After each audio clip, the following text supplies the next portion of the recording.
जोहार इन लदम Murmu tribe TV ना tribe प्रेम आखड़ा रे पेसानाम को सगुन सिंगर सावते सगुन दाराम एनखान लाहा हिलो गालमाराव हुए कान तहेत आदिवासी समाज और संस्कृति बाबदते जहां पुथी ओना पुथी बाबदते और तिहिंगे ओना रेना दोसार पाठ आरहों मेधा गपालमाराव जहां तो तारा तापराता है केना मेंदो आदिवासी समाज और संस्कृति नाहा ऑक्तो रे काथारा पाचा रना सिरजेव कदा अनुवा काथारा पाचा नुनुटागे चेतान थक रे सेटेरा केना जे सानाम सांतार हपना सावता सेरवा अरिचली सानाम चेतान रे बड़ी एसेरे गिडीदा मेनते आयमा होड़ा दबी दवा केना नोडे पुइलु रेगे मिदबार कथा बांग मेन लेखान गे बांग गानोआ जहां ऑक्तो नोवा कथा रापाचा सिरजेव लेना आयमा होड़ गे नोवा बाबत को बिरुद काता है आ नोवा बिरुद रे आयमा होड़ गे को ताहे केना मेनखान नोवा रेन जहां संपादक को ताहे केना उनको संपादक मंडली मुद्रे रविंद्रनाथ हांसदा गंके मिद खोला चिठी सामांग रे एगुआ काता है ओना चिठी रे ऑल ताहे केना प्रति अध्यापक शशि मुर्मू महाशय के खोला चिठी আপনি নিজেকে অনেক বড় পণ্ডিত ভাবতে পারেন কারণ সেটা আপনার স্বাধীনতা কিছু চটকদারি পোস্ট করে পণ্ডিত হওয়া যায় না আপনি কত বড় পণ্ডিত তার প্রমাণ আপনাকে দিতে হবে আপনি কত বড় পণ্ডিত তা আপনার কথাবার্তা আর পোস্ট করলেই বোঝা যায় এক কলম লেখা আর পৃষ্ঠার পর পৃষ্ঠা লেখার মধ্যে আসমান জমিন তফাত তফাতের কথা আপনার মতো ছোট মানুষের ছোট মাথার মানুষ মানবেন কিনা জানি না আদিবাসীদের ইতিহাস নিয়ে পড়ে কতখানি জেনেছেন জানি না পড়ে জ্ঞান অর্জনকারীদের আমি পণ্ডিত বলে জানি ও মানি আপনি সেই দলে পড়েন না বৃহৎ আদিবাসী গোষ্ঠীর উপর সংকীর্ণ ধারণা নিয়ে তর্ক তর্জা করা যায় কোনো ভালো কিছু লেখা যায় না আপনি পড়ে এসে জেনে বুঝে তর্ক করবেন তার জন্য পর্যাপ্ত সময় আপনাকে দিলাম ফেব্রুয়ারিতে আমি আপনার সাথে বা যদি কমিটি গড়েন তো মিট করতে চাই এটা সৌজন্য ভদ্রতা এই শিক্ষা অর্জন করতে হয় এমনি এমনি আসে না অপারগ মানুষকে বারে বারে না জানিয়ে ফোন করা সমানে বিরক্ত করা কোনো ধরনের শিষ্টাচার জানি না আসুন ডিবেট করি আমন্ত্রণ রইল আহ্বায়ক রবীন্দ্রনাথ হাঁসদা मेनखान दुख रेना कथा रविंद्रनाथ हांसदा जहां फेब्रुआरी महित रे लई आका ताहे अनबगत मिले तार फोन होई कना फोन रे जहाना रेस्पॉन्स बांग याम कना खाली रेस्पॉन्स मतो तो बांग नासेना बांग लई रहो बांग गानगोआ ओना फोन काते फोन तायम आरहो जखन दोहराते फोन होयगोआ उनते दो स्विच ऑफ न्यामोआ हाहाड़ा कथा मिटांग संपादक नोंका मिटांग ओपन चैलेंज काते नोआ तायम आरहो प्रोफेसर शशिकांत मुर्मू रिप्लाई रहो एम आकाते हैं भाई कि जवाब देव बुझते पारछि ना तुमी बयसे अनेक छोटो तबे डिबेटेर आमंत्रण ग्रहण करलाम তোমার যেদিন সময় হবে যে কোনো প্ল্যাটফর্মে ডেকো আমি অবশ্যই হাজির থাকবো অনেক কিছু লিখেও মুছে দিলাম যেদিন মুখোমুখি হবে সেদিন জবাব দেব মেনখান তিহিং সে উন দিন খন নোয়া কুরুমুটু বাঙ্গে সৎ সাপড়াও लेना चेदा से रविंद्रनाथ बाबू नाम गे बाय नाम लेना बांग फोनते नाम लेन बांग रपड़ हुईलेन चेते हो बांगले नाम दाड़े दिया और जहां ऑल जतक्षण जस्ती कथा रा सिरजेव कदा ओना दो आदिवासी सावताल रमणी समाज और साहित्य आलोके जहारेन ऑलिक दो कनाय साबाना रहमान महात्मा गांधी कॉलेज लालपुर पुरुलिया एमन की नोआ ऑल तायम आयमा हर गे आकुआ विरुद्ध को सदर कदा ठीक उनका गे सोशल मीडिया रे एमबीबीएस हार्वर्ड रे पढ़ा सपना मांडी उनी हो नोआ बाबदते ओपेन चैलेंज एम आकाते जे सहकारी अध्यापक साबाना रहमान एवं सहकारी एम ए पास अध्यापक रविंद्रनाथ हांसदा हाथे कलम धरलेई जे जेमन लेखक हवा जाए ना ठीक तेमनि शिक्षा अर्जन करलेई शिक्षित हवा जाए ना कारण तार जीवंत प्रमाण आपनारा कोनो जाति बा सम्प्रदायेर किंबा कोनो बस्तुके निये लिखते होले आगे तार सम्पर्के गभीर ज्ञान लागे जा आपनादेर मध्य नेই 2.5 इंची शिक्षा अर्जन करे अध्यापक হয়েছেন ভালো কথা কিন্তু ওই 2.5 इंची शिक्षा নিয়ে পণ্ডিতি দেখাতে আসছেন কেন आदिवासी एवं आदिवासी सावतालदेर निये आपनादेर कोनो धारणाई नेই আর लिखते बसेছেন आर्टिकल आगे सुशिक्षाय शिक्षित हन ज्ञान अर्जन करुन अयथा 80 বছরের नाबालकेर मतो कार्यकलाप केन আমরা আপনাদের শিক্ষা বা আপনাদের মানসিকতার মধ্যে নাক গলাতে যাব না কিন্তু যে হারে আদিবাসী সমাজ ও সংস্কৃতি আর আদিবাসী সাঁওতাল নারীদের নোংরা মানসিকতায় হেয় করেছেন তা কখনোই ক্ষমার যোগ্য নয় আপনারা অধ্যাপক আর আমরা স্টুডেন্ট দেখতে হয় কিসমে হয় কিতনা দাম আর নয় লুকোচুরি আসুন সমালোচনা সবাই আসুন ডিবেট করি মেনখান নৌকানা আমন্ত্রণ বাংকো গ্রহণ কাদা হয়তো বাং ñel ñama kana মেনখান এন রেহ নোয়া ঘটন বাবদতে নোয়া রেনা आरहो जस्ती सही एपेर हेडेज दो लेतार ताहे कना और होय नोआ एपेर हेडेज से कथा रापाचा लेतार खातिरते नोआरेन ओली मेंदो साबाना रहमान पोइलो रे नोआ पुथी उछन तायम आया फेसबुक रेगे उछन आका ताहे आया फेसबुक रे ऑल काते जे आया आर मिटंग आर्टिकल ऑल सदरेन तया मेनते आर ओना तायम गे नोआ रापाचे ते दो आर हो जस्ती लेना और ओना जस्ती तायम ओना पोस्ट जहां ताहे कना ओनाय अचक गिडिये का ताहे और ओना तायम साबाना रहमाने ऑल का ताहे आबारो बोलছি আমি সাবানা রহমান সহকারী অধ্যাপিকা সাঁওতালি বিভাগ মহাত্মা গান্ধী কলেজ সকল আদিবাসী সমাজের কাছে আমার আবেদন আদিবাসী সাঁওতাল রমণী সমাজ ও সাহিত্যের আলোকে শিরোনামে আমার যে লেখাটি প্রকাশিত হয়েছে আমি লেখাটির ভুল স্বীকার করে দুঃখ প্রকাশ করছি ও আদিবাসী সমাজের কাছে নিঃশর্ত ক্ষমা চাইছি আমি কখনোই চাইনি আমার লেখা কাউকে আঘাত করুক তবে উল্লেখ করে রাখি যে লেখাটি আমার নামে বের হয়েছে সেটি আমার লেখা নয় আমার অরিজিনাল লেখাটির সিংহভাগ 80% নট মেনশন তো রাও কথা 80% পরিবর্তন হয়েছে যার বিতর্কিত অংশগুলির একটি লাইনও আমি লিখিনি আমি লেখাটি সম্পাদক মণ্ডলীর মধ্যে মাননীয় রবীন্দ্রনাথ হাঁসদা মহাশয়কে পাঠিয়েছিলাম প্রকাশনার জন্য তাই বিতর্কিত অংশগুলি নিয়ে কোনো প্রশ্ন বা জানার থাকলে তার সঠিক উত্তর উনি দিতে পারবেন আরও বলে রাখি আপনারা চাইলে আমার লেখা ওনার কাছে ভেরিফিকেশন করতে পারেন যেহেতু আমি একজন আদিবাসী মাননীয় রবীন্দ্রনাথ হাঁসদা সম্প্রদায়ের মানুষের কাছে লেখাটি পাঠিয়েছিলাম এডিট করার জন্য তাই আমি লেখাটি ভেরিফাই করার প্রয়োজন মনে করিনি পরে যখন সোশ্যাল মিডিয়া থেকে বিভিন্ন ফিডব্যাক পাই আমি পড়ে দেখি এবং তৎক্ষণাৎ সম্পাদক বৃন্দ মাননীয় রবীন্দ্রনাথ হাঁসদা মহাশয়কে ইমেল মারফত লেখাটি সংশোধনের জন্য আবেদন করি আর আমি কখনো চাই না আমার নামে বিতর্কিত লেখাটি প্রকাশিত হোক বা কোনো দলিল হয়ে থাকুক তাই আমি ইতিপূর্বে সম্পাদক মহাশয়কে ইমেল করেছি এবং উনি পরিবর্তন করবেন বলেছেন এছাড়া আমি মানসিকভাবে বিধ্বস্ত এই কারণে যে আমি দীর্ঘদিন সাঁওতাল ভাষা নিয়ে পড়াশোনা ও শিক্ষাদানের সাথে যুক্ত এই সূত্রে আদিবাসী জীবন কালচার রীতিনীতি প্রভৃতি আমি কাছ থেকে দেখেছি ও বিভিন্ন অনুষ্ঠানের সাথে যুক্ত থাকার চেষ্টা করেছি আমার লেখার উদ্দেশ্য কোনো ব্যক্তি বা সমাজকে আঘাত করা ছিল না আমি আবারও দুঃখ প্রকাশ করছি যেহেতু লেখাটি আমার নামে প্রকাশিত হয়েছে সারিগে এনতেখান হয় নোয়া কথা আবু বন আজম কেদা যাহারে সাবানা রহমান আয়া ভুলে স্বীকার কাদা আর যাহারে বারবার উনি লইয়ে কাদায় নোয়া অল রেনা সিংহভাগ 80% आया बांकान तया एतेखान नोडे आयमा किछु कुकली रकाब कना और सावरे मेना आकात किना आबू साला तिहिन गपाल माराव लगी ते भारत जगत सान्ताल पठुआ गावता rain founder president Sushant Soren और मेनाय कदिया संपादक मंडली रेन गुहिराम किस्कु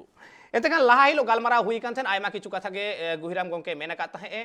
और नोडे जुदी बोन नेला नासेना तायम से बोन कोय रुवड़ा ओना कोय रुवड़ रे नोवा पुथि उचन तायम उंडुक तायम भारत जगत सान्ताल पठुआ गावता मिट लेतार नोवा विरोध हुलसई को सदर कदा ओना हुलसई चड़िया कोन छुड़िया कान तहे पासनावा कान तहे टापावा कान तहे और ओना रेना चितर हाबु बन नेल कदा जागा जागा रे सेन काते पोस्टर को चिटव कदा नोवा बोई विरुद्ध रे और ओना रेना आर हम चितर झलका राकाब लेना कोलकाता बोई मेला रे जहां रे अडी कोडरा सही को विरोध का तहे और नोवा बाबत लहा हिलो गालमराव रे गुहिराम गंके मेना का तहे जे राजा लेकाय मेन लेदा बांगमा नोवा ऑल जहां मेना आकादा नोवा बदल हुआ उना तायम प्रजा को से प्रजा एरा को लैया देते हैं जे नोवारे जहां ऑल मेना उना बांगमा उना रना चितर सरी गिया और इन हिलो गुहिराम गंके लैया का तहे जे उना ऑल रे टेक्निकली फॉल्ट ताहे दाड़िया मेनखान जहां चितर सामांग सदर कना उना दो सरी गिया मेनते मेनखान उना बाबत तेगे गालमाराव तोंगे इदी हुआ आदो गुहिराम गंके ठेन पयलो रेगिन चला जहां राजा लेका मेना का तहे प्रजा एरा को कथा हो माजमा का तहे मेनखान उनकान मिट प्रजा एरा स्वप्ना मांडी जहां दो फेसबुक रे सदर का तहे नोवा बाबते जहां दो एमबीबीएस कनाय हार्वर्ड खन आदो उनी हो नोवा ओपन चैलेंज एम का तहे संपादक मंडली और सावसावते जहां ऑल साबाना रहमान विरुद्ध रे ताले की उनी नासे हो ज्ञान बांग तहे कान तया से बाडाय बांग तहे कान खातिर ते नोंकान ओपन चैलेंज आड़ा लेदा से नोवा को बाबते चेड एम मेना तिहिन साबाना रहमाना ओना जहां सदर ते क्षमा जे हतावा का इके जे कोय कान ओना होय लई सदर केदा गुहिराम गंके नोवा बाबत मा जहाना मेन रेना अच्छा एकदम आड़ी दामन कथम लई कदा लदम बाबू नुआ स्वप्ना मांडी जहां चैलेंज फेसबुक रे आड़ा लेता है तो नुआ दो साड़ी कथा कान गया मेनखान निय परे हो उनिया जहां एमबीबीएस डिग्री को अब जहां ᱧᱩᱛᱩᱢ को एमले ताहे दो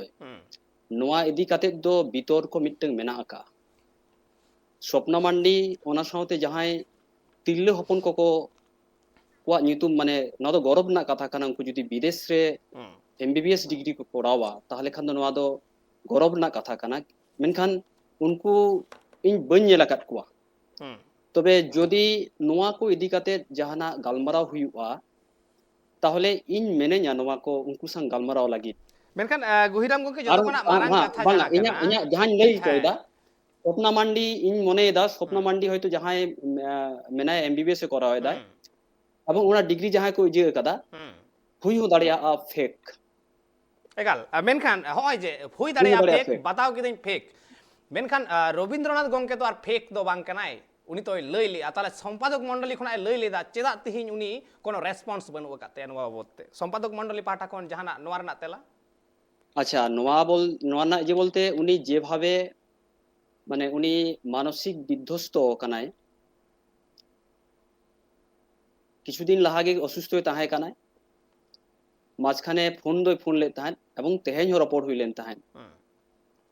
আদো ইন ঠেন খবর তাহাই কানা যে বাঙা ইন লিয়া থান যে আম ট্রাইব টিভি को फोन माना আদলে অকুত বাকো ফোন আকা আদো যা বাংমা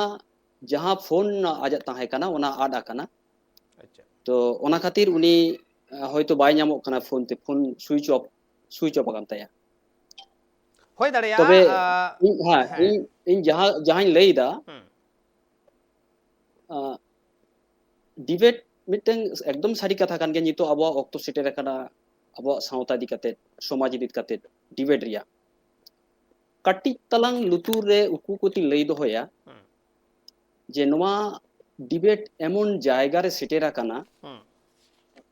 माने इन मिटन कारण सरासरि नोवा इदी काते जोगाजोग कादा बोई पुथी उडुक माने पुथी ना छापा टापा हेनो तनो इदी काते रविंद्र बाबू गे जोगाजोग लग थाने তবে এবং ওনার সাথে যাহাই তাহাই কান তনুশ্রী ম্যাডাম উনিয়া অবস্থা হন নিতো উনিয়া করুণা কানা নয় দিকাতে হ মিটং চিন্তাধারা চালাক কানা সুশান্ত লেই কাও দিয়া মানে যেভাবে সোশ্যাল মিডিয়া রে আক্রমণ কো এহব লে তাহেন এবং ইন নোয়া যতক্ষণা খারাপিন বুঝো এদা যে যখন ইন তনুশ্রী ম্যাডাম ইন ফোনা দিতে হ্যাঁ যে তনুশ্রী ম্যাডাম যে নৌকা নৌকা মিটং রাখা পাকান দো আর নোয়া তো সামলা হইবা উনি ইনে লে দিন থা যে বাঙা চিত্র তো ঠিক গিয়া নোয়া তো আতু টোলা পাড়ারে জেরোয়া कथा दो हुयु कना नोवा रे मिन हर तिरले एडिटर मेनाया लई दा जे नोवा तिरले को चित्र नासेना उपस्थापन प्रेजेंटेशन रे नासेना भूल मेना अमेन खान चित्र तो मेना गया तो ताहले आबो उनिया पुतियो उनी अबंग बांग बन मानाव एकाना चिता আর মিটন কথা লই দহইদা होय लेलम যে নোয়া বিতর্ক খাতির মানে যা যেভাবে নোয়া প্রচার হুই কানা বইমা আখরিnya kan ge যোগাযোগ বাড়ালে থান আদো ওডে সরাসরি পাবলিশার্স বঞ্জামা কাদের রহমান ফোনতে বাং জায়গা আদো এটা স্বস্তি নাম কিয়া মানে তনুশ্রী হাজবেন্ড উত্তম বাবু যোগাযোগ লে থানে যে নয়া বই চিকচে লেকাতে আখরিᱧᱚᱜ কানা আদো উনকু বাংমা লিয়া দে যে বাংা নংকা তো আমসাং তো ইন দো নোয়া ভাবতে তো বই রপড়া যাহা আর মিটং পরবর্তীকালীন খবরিñ নামেদা নোয়া বই রেনা নোয়া পুথি রেনা এত চাহিদা বাড়াওয়া কানা খুব লগন গে আইনানুক যদি ব্যবস্থা বাং হাতাওয়া এবং আইনানুক ব্যবস্থা হাতাও কাতে যদি বাং বন্ধ আর নিষিদ্ধ তাহলে খুব লগন গে হয়তো 1000-5 পুথি ছাপা কানা কারণ আডি গান কো নোয়া কো গইরাম গংকে হন্ডে মিটাং কথা নাসিনাই লই তরাওয়া যে যাহা অক্তো নোয়া রেনা বিতর্ক এতহব কান তাহেন উন অক্তো পঠুয়া গাওতা পাঁচটা সে কোন পোস্টারিং কমি ওরা যাহা को এতহব কাতে হেন उन अक्तो रे मेन लेना बांगबा नवा बोई किरिंग अखरिंग बंदोआ मेनखान बांग बंदो कना कोई कथा बोई मेला रे हो अखरिंग कना कॉलेज स्ट्रीट रे बारिया पिया दुकान रे अखरिंग कना ओना रिसीव कॉपी हो आलिया स्क्रीन रे झलकाव रकाब कना और जहां तनुश्री मैडम जहां घटन घटावा कान थाहे ओना अक्तो रे आले ट्राइब टीवी पासे से कोन खबर ले हताव का थाहे अडी दुख कना कान गिया मेनखान ओना जे उन मारांग दुख से उन मारांग हन तिहिन होयेना दिसोम रेना पूरा समाज रेना भविष्यत रेना ओना रेना दायभार दो इन दुñ मनेया जे आपे संपादक मंडली के जतखन मारांग दई कना पे ओना तायम इन सुशांत गंके ठनी चला सुशांत गंके जहां कथा को आंजमेना गुहिराम गंकेया जे मेनदाय जे जहां चित्र को नेल ᱧᱟᱢᱚᱜ कना से फुटेव राकाब कना जहां फोटेल कना जहां ओना नित हो मेना गया अतुड़ा रे नेल ᱧᱟᱢᱚᱜ कना सुशांत गंके जोहार सनाम को जहां तिना तेहेñ नोआ प्रोग्राम पे नेलेत ताबोना सानाम को इᱧᱟᱹᱜ ᱢᱟᱹᱱ ᱥᱟᱞᱟᱜ जोहार और गुहिराम बकोñ नोते लदम बकोñ अबिन भाना हर गे इᱧᱟᱹᱜ दुलार थुम माने सारी कथा लई तेदो नोआ घटना एमन मिटन जायगा रे चलाव कना गुहिराम साला इन पर्सनल इन रपोड़ा कना तनुश्रीया जहां दुख रेना घटना को घटाव दी कना माने ओना ना इफेक्ट ना पतब रेना मिटन प्रभाव माने नित खाली नवा समाज तलारे रावा अचुरोग कना चारमांडोय दाय छिमछातुरी दाय सिल्बी सिटिज दाय नवा मतो दो बांग मिटन भविष्य थाय ध्वंस हटो कदा नवा खन दुख रेना बधो दो चेत ते नबा आदो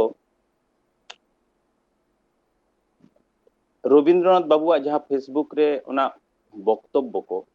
माने चेदा चुजा मने होयन तिया नवा को इन दो दमे दो बइन नेला कदा माने कटी झमेला रे मिनिन होतेते इन हो माने अधत्तपूर्ण रोड ताते शशिकांत बाबू दो बरम आडी मज खाटो माछाते रोड कदाय मिटन भद्रता साला आरकी एरपरे नवा पतब चितानते गुहिराम तालिन हो आडी गान लिन रपड़ बड़ा कान गिया आदो उनीगे इन पतबे भेजा का दिया मेनखान दुख रेना कथा इ नित धरित होना पतब से बइन पढ़ाव दाड़े कादा पूराटा तबे एंते रहो माने नासे नासे माने नो नोंका कना आरकी जे हे निये टेक्निकल फॉल्ट गे आर बांखान दो बाकी दो जतो ठीक गिया आदो माने नितो धरित तहो जहां रोड इदी कना कट्टी चिलुंग ने एनिदे निंकर खान गे बाकी दो जतो ठीक गिया आदो आडी मरांगते बोगे सेट गे रोडो कना मेनखान इन जहां तिना मेटटांग आर्टिकल तिन पढ़ाव कदा आदो नोडे जुदी कटिक कटिक इन दमे बइन रोड दा नितो दो रोड तेना दो आमदा मेना तिन रहो किछु किछु प्रश्न नोडे हा कटिक माने कुकली कटिक इन दोहय दा आरकी मिटन कुकली दो नोंका कना तेहेन कोन पेपुन शर्मा मांग रेना कथा जुदी कटिक बन उइहरा महतो को ट्राइबो लगित ते एसटी हुयो लगित ते जोरदार आंदोलन को चालू कदा एवं उनको आकोट का को लगित सांताड़ हो बांखान जहां ट्राइब कना को नुकु हो ओना विरोध कदा को आदो उनको डिमांड है कना आले हो भारत दिसम रेन बुनियादी हर कना ले अर्थात आदिवासी कना ले नोआ पतब रे नोआ बारिया ऑल उच्छेन कना हैं भारतीय राजनैतिक प्रेक्षापटे जंगल महलेर कुर्मी आंदोलन जयदेव बर्मन एरपर आदिवासी कुर्माली बिहागीत नारी हृदयर कथा सागर महतो ऑल नोआ बोय रेना ᱧᱩᱛᱩᱢ चेत कना आदिवासी समाज और संस्कृति ताले आदिवासी समाज और संस्कृति नोआ पतब रे नो नोआ बारिया ऑल ठावे ᱧᱟᱢ किदा माने सचेतन भावते प्रोफेसर जहां संपादक कान ताबोना को आपे की आपेया आपेरेन पोपुंगड़ा को जांगारे ओना बुढ़िया ते बापे समा अटो कदा का कना की नोआ मिटन अडी मरांग कुकली कान तिया दुई छोटोनागपुर अंचले नोडे को लेई दाय नोडे कटी पढ़ाव लेगे ताते हां हैं एकदम पहिले रेगे माने इन्या बक्तव्य दो चेत तेन दमे दो बइन मेन दा नितो दो तबे दमे उत्तर रोड तेना दो मेना तिया ले दाय एतहब रेगे आज থেকে বহু বছর আগে অরণ্য বেষ্টিত ছোটনাগপুর মালভূমিকে কেন্দ্র করে এদের সভ্যতা গড়ে উঠেছিল নগর সভ্যতা থেকে হাজার হাজার মাইল দূরে এরা প্রকৃতির সান্নিধ্যে নিরিবিলি নির্জন স্থানে তাদের মতো করে সভ্যতা গড়ে তুলেছিল এই সব মানুষেরাই আদিবাসী বলে নিজেদের পরিচয় দিয়ে থাকে আদো आदिवासी लई रेना उपरुम की नियटुकु गे कना आदिवासी रेना रेहेट दो नोआ कना ओना छोटनागपुर अंचल रे जहां को ताहेन तहे से नोआ नोआ ऑलटा दो ओना माने भारत दिसम रेन बुनियादी होड़ा तत्व नोआ बाय लटम गट कदा की 3 नंबर नारीवादी भावना नोडे आडी रगीते नोआ ऑल कना नारीवादी भावना रक्षणशीलता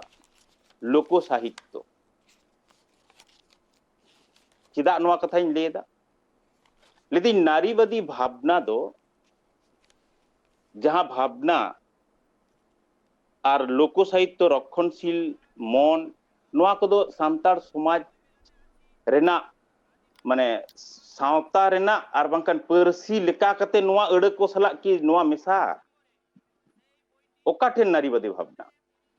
सावता रेना ओका जायगा रे नारीवादी रेना दरकार मेना रक्षणशील दो ओका ठेन मेना लोक साहित्य इना चिदा चे दमे मने होई कान तिया माने बांग्ला रे लोक साहित्य मेन लेखान के नोका नुकु सांताड़ा साहित्य को बुझा किंतु नोआ बांग कना सांताड़ी सेपारेट मिटन साहित्य का लोको मुखे प्रचलित जा साहित्य ओनागे लोक साहित्य को मेता मेनखान नुकु शूद्र को जहां को मेन कुआ लातार गातार डोम मुची हाडी जहां दो हिंदू को ओलोआ उनकुआ मोचा मोचा प्रचलित जहां संस्कृति हैं हरेक रकम बांग्ला जहां डायलेक्ट को मेना उपभाषा मेना ओनाते जहां को रोड़ा को लांदाया को संस्कृति ओना को भीतर ना होई दाड़िया मेनखान बांग्ला साहित्य दो नवागे मेनाय मेनखान आम दो सचेतन भावते मिटन प्रोफेसर जिदिम ताहेना इnya बक्तव्य दो होयो कना नवा चिदा बांग एड़ाव गनोआ 4 नंबर प्रश्न होयो कना लेदा बोझा मने करे बांगमा कुड़ी हपन दो सांतार समाज रे दो बोझा लका को मेना को बोझा को मने नवा कथा की सारिया जहां रे गनंगपन बांग एपएम चपाल कना जहां रे सतीदाह प्रथा पचुआ जहां समाज खन देखो समाज नोंकान मिटन गौरवान जायगा को हताव कदा ओना समाज की कुड़ी हपन बोझाय मने को हाड़ा बांग कना की ओका लका कते बोझाय मने इन बन पुस्तक कना मोड़े नंबर कुकली हो कना ले देवी रासन 10 भुजा नोआ शब्द को नोआ रे ऑल बिना इमा आबोरेन बोंगा बुरु दो माने देवी रासन दो जाहेर आयु छाड़ा से आदे एटा को दो बजमेल को मोड़े को तुरी को मेना तारपरे को मारांग गुरु मिनाया है 10 भुजा माने हा बांगमा दुर्गा लका दुर्गा मा दुर्गा लका नो तो एकदम बांग्ला खन सड़ो बोलो एड़ बांग कना की काते नोआ को कथा लियो को कना चिदा 6 नंबर क्वेश्चन हुयो कना नोंका जे अजे जहां ठेन गे लेदी मिट ठेन गान मिटन ऑल जखन ओलगवा खाली बाड़ी गिकी ओलगवा उनको आदा दो भागे दो चेतन बचुआ की उनी ओनलिए जखन ओलदा मिटन हा दो समाज रे भागे जिनिस बचुआ आम तो बोगे बाड़ी मिसा कते मोला से जेमन नोआ दो हुयो कना खाली सो सेटे जकरा सुटी दी कान लेका नोंका आज हुड़ तीना बाड़ी जिनिस ताहेना देन हाना पृथ्वी रेना जतो बोई खन ओका करे उनको आजे बजे कथा को ओला कदा ओना रेफरेंस हताव कते इnya नोआ बाड़ी जिनिस मत इन प्रतिष्ठया नो नोआ मने होई कांती चिदा एमन चे नोआ बोई रेना मुचेद रे मिटन रेफरेंस मेना आर कि ओना रेफरेंस हे कना बांग्ला प्रबाद ओका खन हताव कना लेई दाय एक स्पष्ट लेदा बांग्ला प्रबाद खन को हताव सुशील कुमार दे संपादित रंजना पब्लिशिंग हाउस पृष्ठा एतो आदो नोआ प्रबाद बाग को जहां को हताव कदा उड़छुरी तोर बिये हाथ तली दिए नोआ हाथ तली दिए नोआ को सांतार समाज दो बांग चला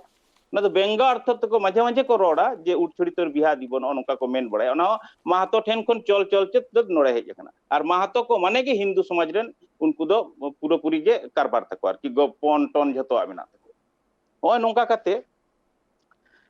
जेमन मिटन कथा 7 नंबर जहां कुकलिंग दोहय दा मिटन माने फुटबॉलर मेसी दो फुटबॉलर कना ठीक है फुटबॉलर एम हुयो खान दो दड़ रेना दरकार मेना बाय दड़ दड़ेया और फुटबॉलर हुयो नोंकान कथा दो बांग कना नोआ दो ठीक मेनखान उनी की स्प्रिंटर कना उसाइन बोल्ट कना की नोंका गे ओलो पढ़ाव रेना दरकार मेना प्रोफेसर हुयो लगिते मेनखान उनी प्रोफेसर जतो प्रोफेसर समाज बन ठौकया की समाज साला मिटे फीलिंग्स ना व्यापार में तो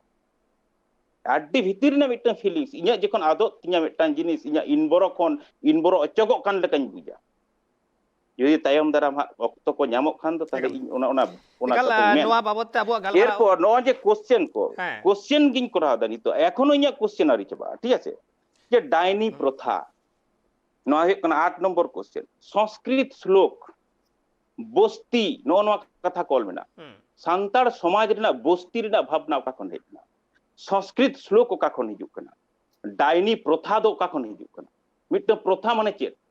माने समाज रे चलान आरी दो प्रथा को मेता हैं मेनखान विच्छिन्न मिटन घटना जदि आम प्रथा लेका कते प्रतिष्ठाया मिटन ओरा हो चेल का सांतार प्रोफेसर ताले नोआ दो तो आबोते आबोआ बन बारो बन बजाव का कना से इन बन बिजो दड़े कना नोआ चिदा बन ऑल किदा आरो मिटन कथा ओना दो हुयो कना हो जे साबाना रहमान ऑल किदाय सोशल मीडिया रे पोस्ट किदाय जे 80% ऑल दिnya दो बांका 20% कना चेत बन मेना नोआ होय उनी विरुद्ध रे केस हुयो आम मिथ्यावादी कनाम मेनते आर बांखान आज केस लगाया उनको पेया संपादक विरुद्ध रे जे आपे इया चेदा 80% माने 20% ऑल 80% भेजाल कते चेदा नोआ पे उछेन का जहाटा मिटांग लगा तो नोआ दो ओपन नोआ दो तो ये दो बांग कना एरपर हुयो कना ओय जे 10 नंबर क्वेश्चन हुयो कान ती नोआ लेदा नोआ दो बन रिपोर्ट कना गुहिराम बकोन सला हुई रिपोर्ट कना जे नोआ जहां भूल को मेना नोआ करेक्शन कते ना पुथी दो उंडोकुआ आदो बकोन ओय जे बांग करेक्शन कते हु बोय उंडो एना नो नोआ रेना दाय की पेया संपादक पचुआ 11 नंबर कुकली हुयो कना नोआ ऑल चितान रे जहां डेटाबेस ना दरकार मेना जे तेहेन खन 50 बछर माडांग रेना डेटा चेत कना जेहेतु चिदा नोआ डेटा रेना कथाñ मेनदा डेटा रेना कथाñ मेनदा जेहेतु गवेषणा मूलक ऑल कना चिदा गवेषणा मूलक ऑल चितान रे नुना प्रेसार इ एमदा तेहेन खन 50 बछर पर नोआ ऑल रेफरेंस कते तमाम देखो हपन संताड़ कोड़ा गिद्रा कुड़ी गिद्रा ऑल आको उन्दो चेत हो बाबन मेन दड़िया अतएव नोआ ऑल चितान रेना नीता डेटाबेस चेत कना नीता सर्वे रिपोर्ट चेत कना तेहेन खन 50 बछर 20 बछर 100 बछर लाहा ना तथ्य जुदी जहां हताव कतेम ऑलेट खान उन रेना डेटाबेस चेत कना चिदा पचुआ मुचेत रे जुदी नोआ ना तेला को ᱧᱟᱢᱟ कारण इन नितो धारित ते आदि हर को फोन आदिया ले को हर से बाको पढ़ाव का होते बाको बुझ दड़िया हैं जहां को विरोध दा उनको को कोरोड़े को ना जे नुना होय जे नुंका कते आरो मिना गया आदो एकाल एकाल ओना मेना गया ओना को बन गालमाराव इदिया आ जहां को कुकलीम दोहो कदा ओना कुकली रेना तेला हो इन गुहिराम गोंगे ठन हतारो नाइन खोजो मेनखान ओना कुकली कोना तेलाኝ हतावा अक्तो हुई काना मेटा हुडी मजा जीरो हतारो ना जीरो ते मी रुवड़ हिजुक कना सावरतान पे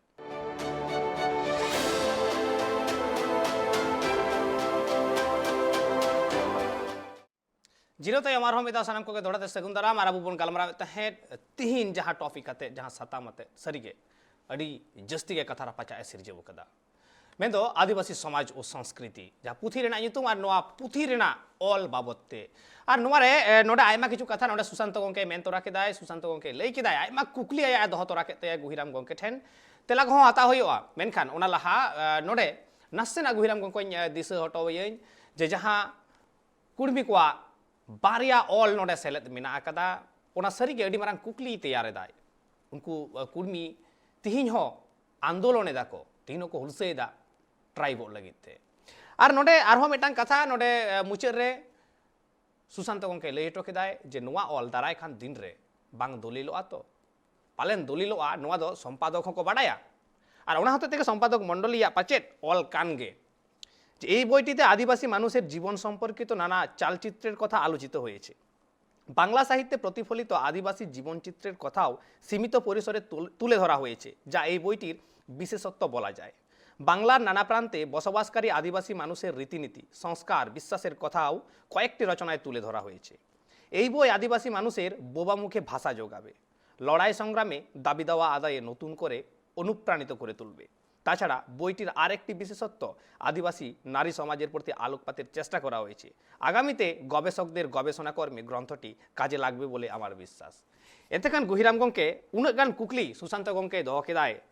আর যাহা को कथा लई केदा ओना कोरेना तेला हो इन आसो इन गुहिराम गंके जोहार तो सुशांत दा तो दीर्घ आड़ी दिन खन चिन्हया झाड़ग्राम राज कॉलेज रे आज पढ़ावा झाड़ग्राम राज कॉलेज रे सम्पर्क हो आड़ी भागी गया नित धाबे हो भागी मेना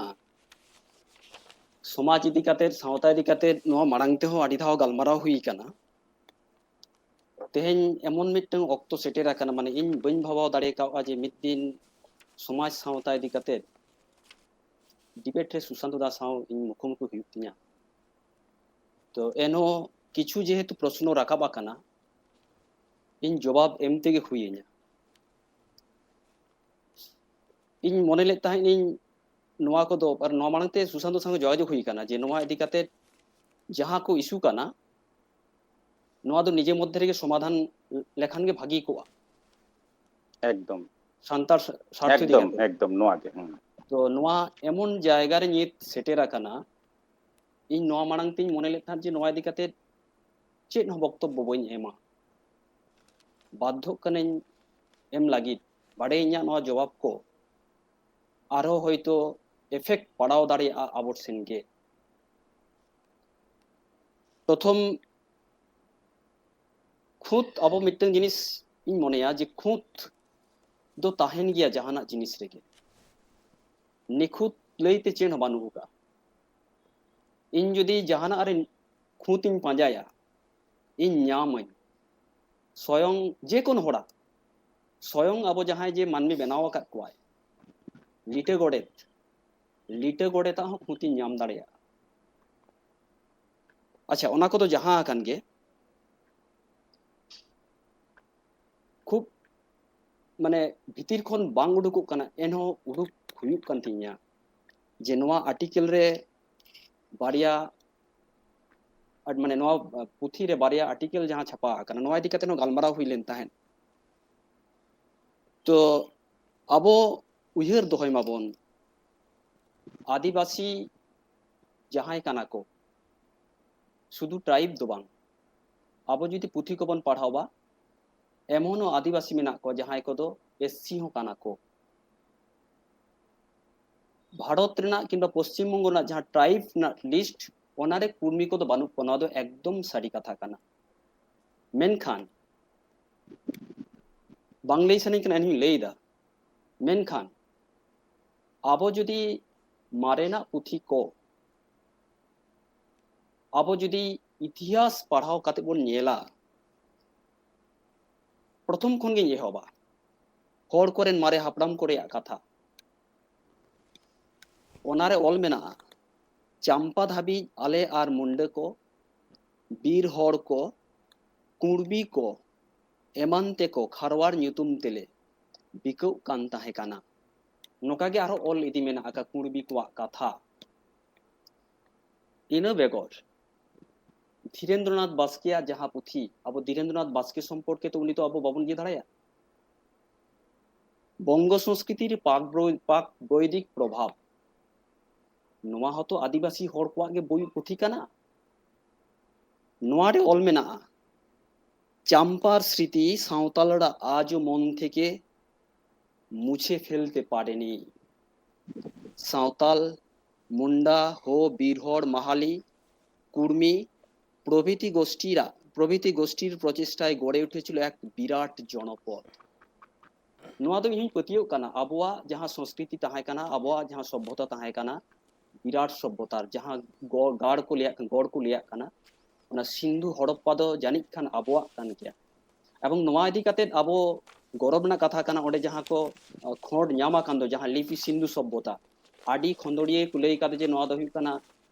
सावताल आदिवासी को बोंगा खोड़ मेनते एकाल नोडे गुहिराम गोंके नासे इन बेगोर गुहिराम गोंके नासे नोडे तालारे कथा की नासे ना इन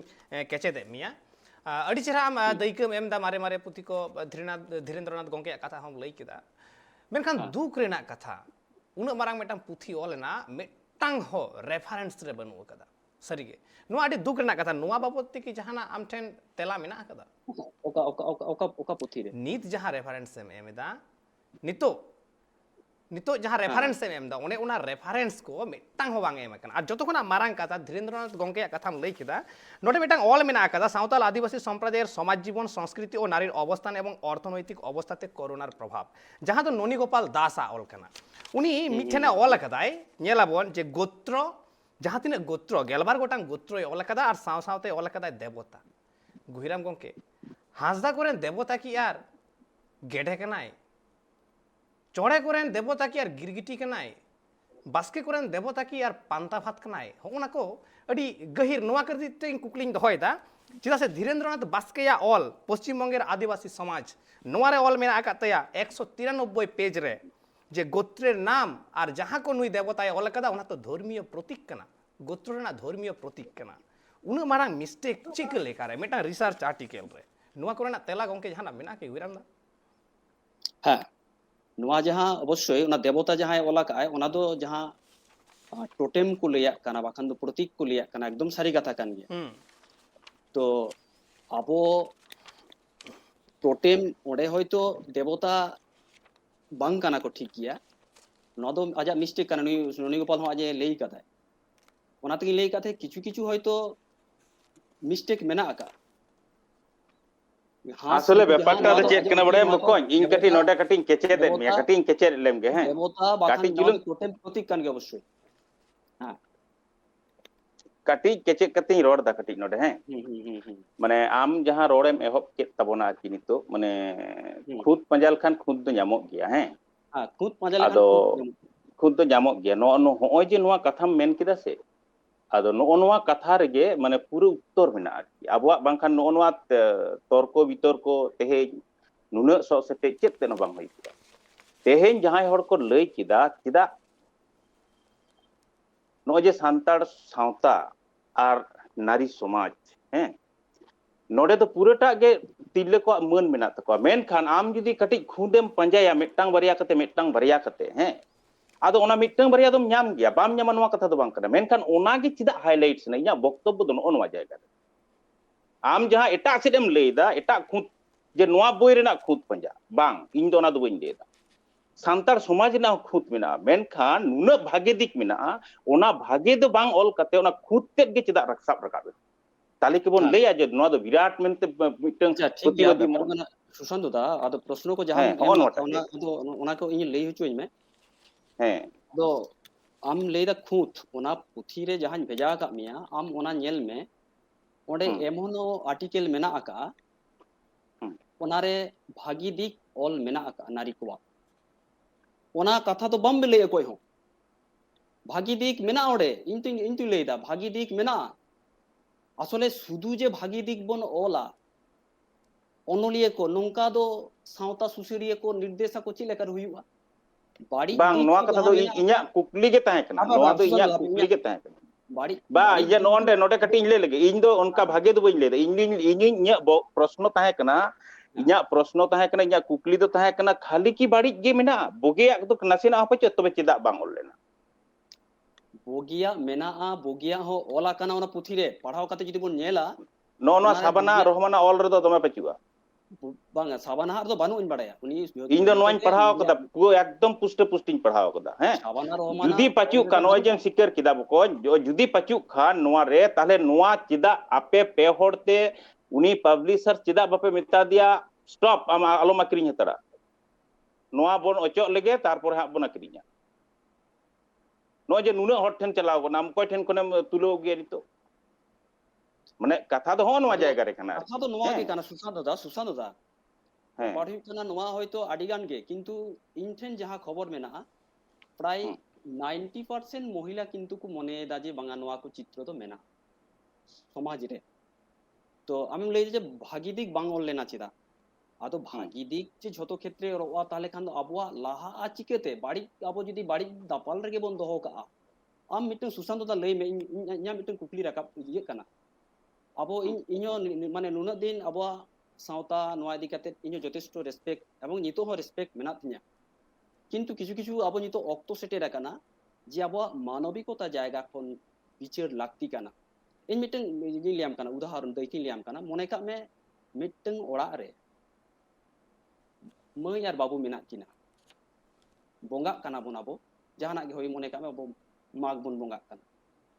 ᱥᱮᱛᱟᱜ ᱵᱮᱲᱟ ᱛᱩᱯᱩ ᱯᱷᱟᱨᱪᱟ ᱠᱟᱛᱮ ᱵᱟᱹᱵᱩ ᱫᱚ ᱢᱮᱛᱟᱭ ᱠᱟᱱᱟ ᱢᱟ ᱵᱟᱹᱵᱩ ᱛᱩᱯᱩ ᱯᱷᱟᱨᱪᱟᱜ ᱢᱮ ᱟᱨ ধুতি को भागवाग में सिम साबे में और चलो बोंगा लांग सेनोआ और मई जखने लेया जे बाबा इन चला से बांग उनदम लेया जे बांगा आम दो बाको चला हो जे गिद्रे खन अब बन इजे हको काना माने बन उनको बन लेया कोना जे बांग आपे तो बापे सेन दाड़िया तबे नवा हो सारी कथा काना जे आडी आडी जाहिर रेगे खोजी ᱧᱟᱢ ᱟᱠᱟᱜᱼᱟ जे अब भारतवर्ष ना आडी विशेष कायते उड़ीसा करे झारखंड करे आरो किछु किछु अब बेंगल रो मेना आका जहां करे तो कुड़ी हपन को सेन दो को सेनोक काना मेनखान आडी आतु रेगे अब मई को तो बन लेया को काना जे मई बांगा बाको चला कुलिया बाबा बइन चला चिदा चिदा बाको चला चिदा आज ए ले जे बांगा बांगा मई बाको चला ओंडे जाहिर तो बाको सेनोआ आम मानविकता कना जायगा खना बिचार में सुशांत दा आम नोआ तिना मिटटें माने बेदनादायक विषय काना सुशांत दा आर मिटटें आपे नोडे ताली ले दा नोडे ले दा एकदम ले दा हां नोडे ताली ले लगे नोडे जिन ले लगे हैं ले देኝ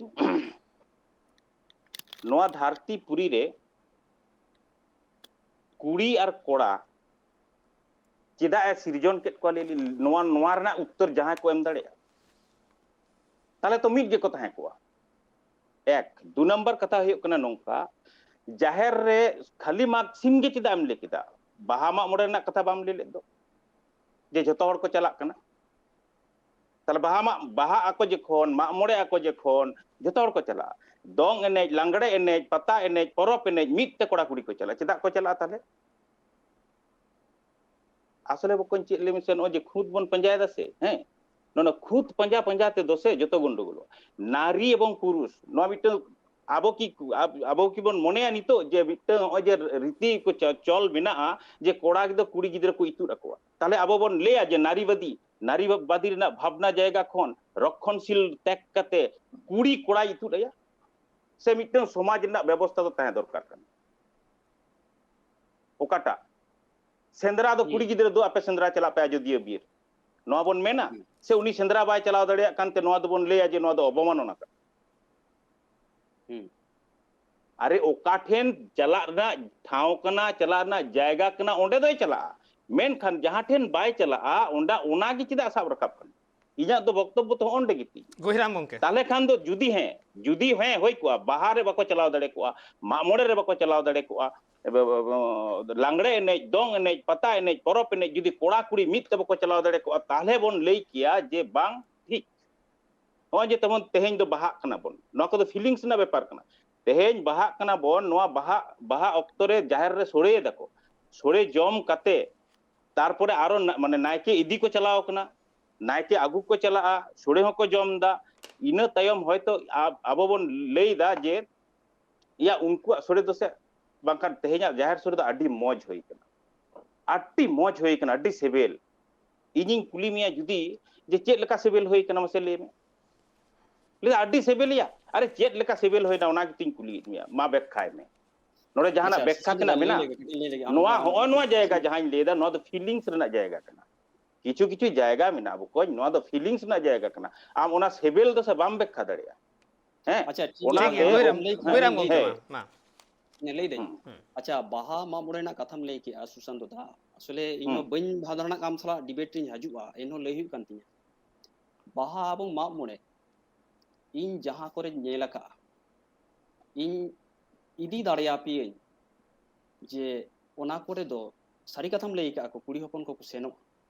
ओका जो को चला उनकुआ जखन लागती चाबा उनकुआ कोनो प्रयोजनीयता बानु चेलेका बाहरे जखन हिलो बंगा को होवा कुआ कुड़ी हपन को सेरेኛ लागती मेना उनको उनजो को सेरेñ हो चोकुआ तारपरे जखन हाड़े नायके को इदिया एनेज एनेज ते सेरेñ ते उनको को सेरेñा तबे आना बंगा को उडुकुआ बंगा जखने उडुकुआ तारपरे जखन मा को हुयुआ बंगा बुरु हुयुआ इन तीना बाहा मा मोड़े नेला का मिटन कुड़ी हपन हो तारपरे तो बांग को ताहेना जहां दो बहक सोड़े को जमा ओना सोड़े जम जो बहक सोड़े जम जो कुड़ी हपन को बांग को ताहेना चेदा बांग को ताहेना सुशांत दा मिटन सावताना कथा जखनम लईदा तो इन आरहुई लईदा जाम संग डिबेट ना इच्छा बांग तिने एनहों लईदा जे डिबेट हुयुक काना जे नोआ को कथा अब नितो तो नोआ को अब दोबन बेनाव कदें मने कृत्रिम काना अब सावतारे नोआ को तो बांग ताहे काना कारण नोआ ऑल मेना आड़ी भरा पुथी रे अब मारे पुथी करे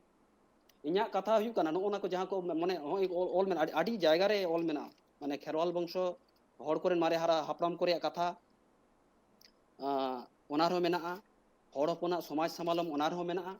ताले ओनारे जे ऑल मेना आका हड़ कोरेन मारे हापराम करे कथा रे जे नोका मेना माने कोट अनकोटिंग लेदा जे आबुआ सावता दो नोका बांग ताहे काना कुड़ी हपना मन को दो ठीक जायगा रे ताहे काना आबो हानि नया पीढ़ी तायम पीढ़ी बांग बुझाव काते आबो लेकाते आरी बोन बेनावा काते नितो आबो कुड़ी हपन को ओना मन बांग बोन एम कावा ताले नोआ को कथा जहां रे ऑल मेना ताले नोआ होय सारी मेना बाखान खाली ऑल मेना जदि आपेल लेकाते नोआ को सारी काना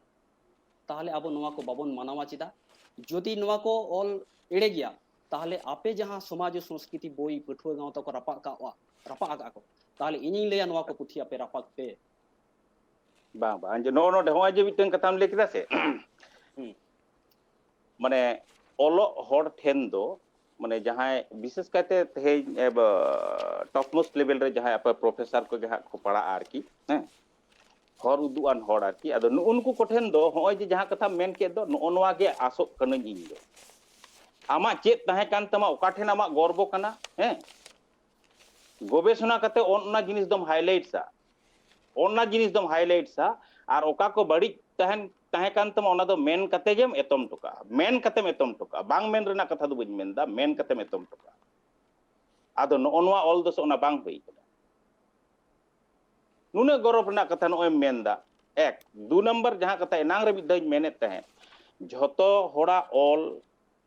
গে যে যত গে বেশ হা নোয়া কথা দো মোটে বাং কানা কিন্তু কারণ সমাজ মাঝে মাঝে তো নোয়া হয় মেন দা যে সমাজ মিট সেরে দৌড় কদা আর আবর অল হর মিট সেট কো অলদা চেদা সমাজ সাও যাহা তিনে অনলিয়ে মেনা কোয়া চেদা চি ইন হতে হেই নোয়া কথা মেন লাগাওয়াኝ কেনা সমাজ সাও দো সে দমে জপড়া মেনা কো লেকা বইন বুঝ পড়ায়া চেদা চো কোড আনকোড আর কি কোড আনকোড মানে একদম মানে সিম বুসে সাপ খন মেনে তাহে তো সিম বুসে সাপ খন একদম মানে নিতো ধারিতে হারা ধামার জীবন মিটং দং এনে আখড়া হয়ো কানা যে ফিলিংস কথাই লে দাসে দং এনে আখড়া হয়ো কানা onde judi dong ko enej kana dong rena hoy noa ho chet ka kata jelida bhoj jamin chala abwa do dong ene in chala no onwa kana katha ta do menkan nitu ona aru te okaten aru hej kana lei dai indo bhoj yatis mena bhoj jamin chala santar do noa katha bako mena dong ene in chala আখড়া সর রে যদি meeting কোড়া গিদ্রে তিঙ্গো না উনি দো আয়া হড়মো রে মায়াং রে ওনা রেনা রসকে নুঙ্কা ভেদাওয়া যে উনি আখড়া তালাতে বলন রেন ইচ্ছেয়ায় সানাইয়া মেনখান নিত রেন কোড়া গিদ্রে কুড়ি গিদ্রে কদো বাং সানায় তো মিটং অনলিয়ে অল লেকা নুঙ্কা তামাক তুমদা মালটেন যত কোড়া কো কালটেন মানে অনওয়া জায়গা করে হিজুক কানা আর কি আদো নওয়া কো সুধরাও কাতে মাড়াং কো রেনা নওয়া সমাজে যদি মাড়াঙ্গা কারণ আবোয়া বহত চট রে চিলে পচু কো নোয়া বই তেহেñ ইন বইন বাডায় রাপা কাতা কো সমাজে রাপা প্রসঙ্গ হেজনা চিট কাদা কো নুনা ধরি দিন বাডায় যদি রাপা কাদা কো নো জাহায় নোয়া বই রাপা দো অন্যায় কানা আর কি ইন দো নোয়া মেনদা মেন খান এন্টার হম ইটং কথাই মেনদা যদি মানে আবওয়া বহত চট রে আবো সুধরাও কাবন লাগি লেকান সেন্সাস বোর্ড দো বকন পচুয়া আবো যদি কামি তেহেñ যাহাটা বন হিড়িক টকা সে ভুল টকা বন সে ওনা দো অকয় হবাই সুধরাও মিয়া তেহেñ নোয়া বই যদি বাং বেন্ডোয়া সে বাং নিষিদ্ধা পঠো গাওতা দাড়ে পচু তে ওনা নিষিদ্ধয়া নোয়া ইনি নোয়া অন ক্যামেরা তেহেñ ইন মেনদা মেনখান নোয়া যতক্ষণ দায়িত্ব দো হয়ক না যাহাই কো সম্পাদনায়দা উনকুয়া বিবেক যে ইন যাহাই কামি টকা কানা ইন পালেন সমাজ রেনা বইন ক্ষতি টকা কানা তো নোয়া বিবেক যে যদি সেন্সাস বোর্ড বাং হইওয়া তেহেñ নংকা কাতে আবরেন সমাজ রেন হর দমে কো ভুল টো কদা দমে কো কামি কো ভুল টো কদা তেহেñ ওনা কো কথা মেন লেখান দো সে মানে চিড়বিড়ো গদো আর কি দন সানা গদো আর নংকা মেনখান লই তেনা চেত হ পচুয়া করার তেনা চেত হ পচুয়া আম দো অকয় সংশোধন মিয়া নোয়া অনওয়া জায়গা খন নুনা কুকলি এটা সেট লাং চালাক কানা নো যে নুনা কুকলি নোডে নোয়া পতপ পার্টিকুলার নোয়া পতপ খন যে কুকলি রাকাব কানা ইন দো খুদ ᱧᱟᱢ ᱞᱟᱹᱜᱤᱫ ᱫᱚ ᱵᱟᱹᱧ ᱠᱚᱨᱟᱣ ᱫᱟ ᱚᱞ ᱠᱤᱱᱛᱩ ᱚᱱᱠᱟ ᱚᱞ ᱟᱠᱟᱱᱟ ᱤᱧ ᱠᱷᱩᱫ ᱧᱟᱢ ᱞᱟᱹᱜᱤᱫ ᱜᱮ ᱡᱮ ᱤᱧ ᱯᱨᱚᱥᱱᱚ ᱠᱟᱫᱟᱹᱧ ᱱᱚᱝᱠᱟ ᱫᱚ ᱵᱟᱝ ᱡᱮ ᱵᱷᱚᱵᱤᱥᱥᱚᱛ ᱵᱟᱹᱲᱤᱡᱚᱜᱼᱟ ᱱᱚᱣᱟ ᱡᱟᱭᱜᱟ ᱠᱷᱚᱱ ᱤᱧ ᱫᱚ ᱱᱚᱣᱟᱧ ᱠᱩᱠᱞᱤᱧ ᱫᱚᱦᱚ ᱟᱠᱟᱫᱟ ᱟᱨᱠᱤ ᱮᱠᱟᱞ ᱱᱚᱰᱮ ᱟᱨᱦᱚᱸ ᱢᱤᱫᱴᱟᱝ ᱠᱟᱛᱷᱟ ᱜᱩᱦᱤᱨᱟᱢ ᱜᱚᱝᱠᱮ ᱴᱷᱮᱱ ᱤᱧ ᱫᱚᱦᱚ ᱛᱚᱨᱟᱣᱟ जे नोआ पुथी रे बार बारिया ऑल रे मिटांग जिनिस नेल ᱧᱟᱢ ᱟᱠᱟᱱᱟ जे जहां तीन आरकी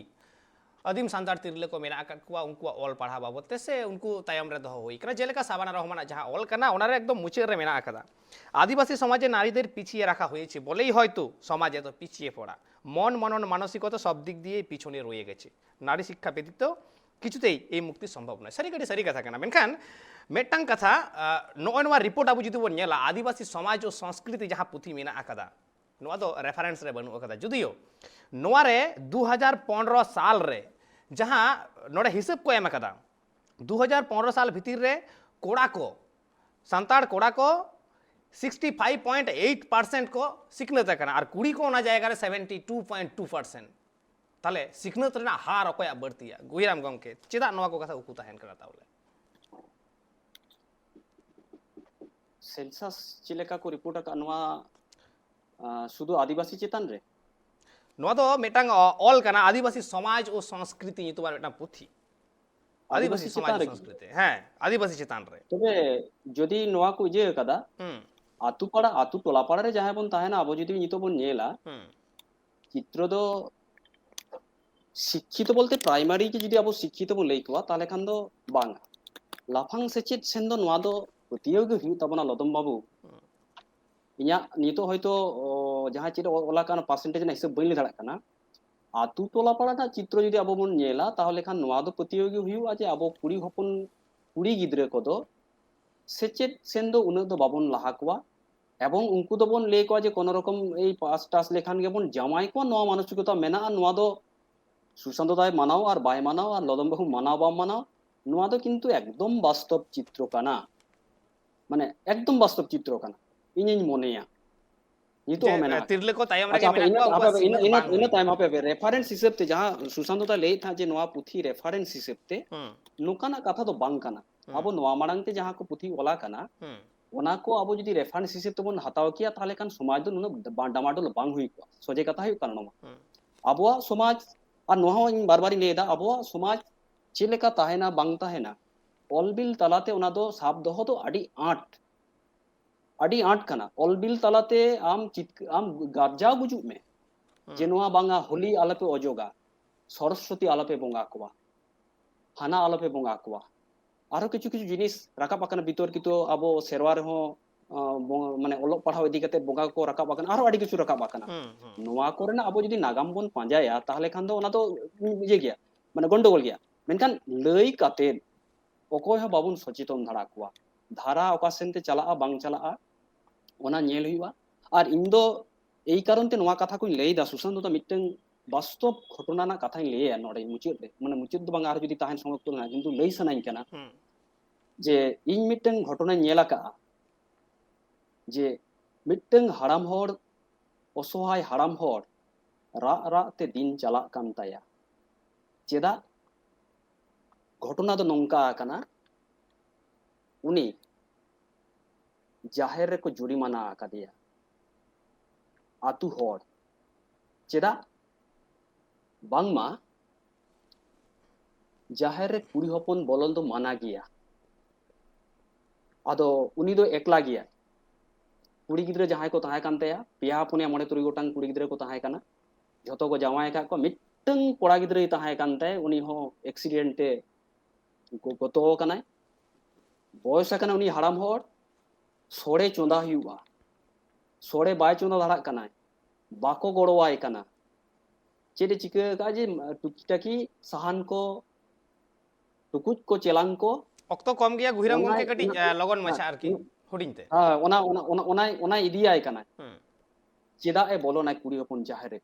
जाहेर बोलन माना गया तबे नोहा गौरवना कथा काना आडी जाहेर रेगे कुड़ी हपन को बोलन काना सोड़े मेटांग जाहेर रेना ओना का कडिम लई केदा जहार दो जोरिमाना हुई काना आम जहां मेन केदा इन आसो इन नवारना तेला सुशांत गंके एमाय 1 मिनिट समय बनु कदा सुशांत 1 मिनिट तो नोआ दो हुयो कना मानविया दोष ना समाज रेना दोष दो बांग कना बकोय ओना जाहेर रेना दोष कना उनको माने भांगकड़ा ओना आतोरेन होड़ा दोष कना मेनखान जहां जायगा रे इnya बोतर ती ओना दो हुयो कना माने समाज रेन शिक्षित सांतार की समस्या रे बाबन पड़ा कना तो समस्या मेनते बाबन लेखा तो इnya बोतर दो नोआ कना अब सांतार समाज रेन शिक्षित होड़ जहां दो हुयो कना तथाकथित माने मास्टर प्रोफेसर डाक्तार इंजीनियर उनको होड़ आबो की समस्या मेनते पालेन बन लेखा इnya दो नोआ जायगा रे तिंग चिंता उनको दो बाको बडाया बाको ओना दो मिटांग अतु ना केस एकाल मुचित कना मेनखान मिटांग सुशांत दा इनगे इन अक्तो बई माम कना मिटांग कुकली इन गुहिराम दा ठिन दोया मुचित मिटांग कुकली मिटांग यस और नो ते इन तेला हतावा जहां नोआ आदिवासी समाज और संस्कृति पुथी मेना आकादा नोआ सरी के दरकार कना से बांग नोआ बदल रेना दरकार कना से बांग नोआ अरु फेरावना दरकार कना से बांग नोआ जिन जहां नुआ पुथी कान नुआ दोहरा गारते संशोधन उचित कना से बांग नुआ इन कुकली ट्रेन दो हे से बांग तबे इनमा पुइलुली लेले था जे नवा पुथी लाक्ति मेना संशोधन कारण ले तो बार-बार ले जे कोनो जिनिस निखुत जो बांग हुई दाड़ा नवा बोई रहो निखुत मेना माने खूत मेना आका ओनाते लाक्ति मेना आका नवा संशोधन रेना लाक्ति मेना का संशोधन मेनखान एनखान नितो जे हारे नवा बोई रेना चाहिदा को बढ़ावा कदा पठुआ गावता तो नवा पुथी गोपन ते रहो छापा काते आखरिñो काना ओना दो ओनते तो संपादक मंडली कटी ध्यान एमा हयो नजर एमा हयो नुआ कथा तो ताहेना मेनखान हे होय जे जहां मेटन कथा मेन कदा ये तिहिन नुआ आदिवासी समाज और संस्कृति जहां लेका बितोर कोरना तैयार कदा सिरजेव कदा ओना लेकर आमे मेन कदा संपादक मंडली पाटा कोन जे मिटांग बदल रेना लगती मेना संशोधन लगती मेना ओना तंगी तड़ा रे साना मोड़ मेना आका कुआ मेनखान दाराय कान दिन रे रविंद्रनाथ हांसदा गंके नोडे नेवता ताहेन कना उनी बाबतते नोडे दुड़ुब लगितते 30 कोते ᱧᱟᱢᱚᱜᱼᱟ ओना तंगी तड़ा आले हो मेना आका लिया और उनी साला गे दुपुड़ुब कते नोडे गपालमारा होयुआ और तिहिया गपालमारा एकल अक्तो बनु कदा ओना खातिरते जतो कथा होयतो बांग पुरुल लेन तबेना ओना खातिरते इके खजो होयुक कना और बानार गंके गे मेंदो सुशांत गंके और गुहिराम गंके अडी अडी सारहाव चालाबेन होयुक कना और तिहिया आखड़ा नोडे गे मुचित होयुक कना नोंका गे ट्राइब टीवी नाटा केमेरा को नेल लगे नेला कान थाइन पे ट्राइब टीवी